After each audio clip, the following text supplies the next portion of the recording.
దానిలో పరకామణి వ్యవహారం గురించి జగన్మోహన్ రెడ్డి గారు మొన్న తన సుదీర్ఘమైనటువంటి ప్రెస్ మీట్లో చాలా విషయాలు మాట్లాడారు.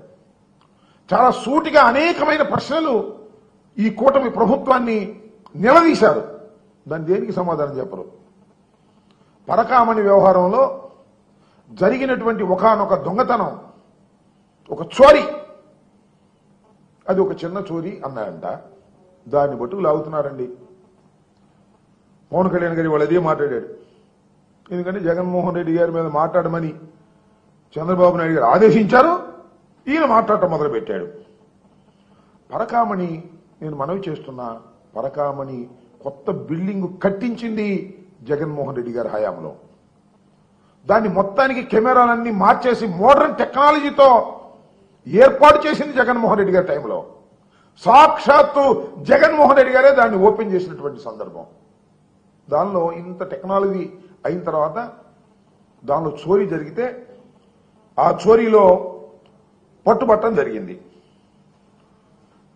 $9, 9 అమెరికన్ నోట్లు పట్టుకున్నారు.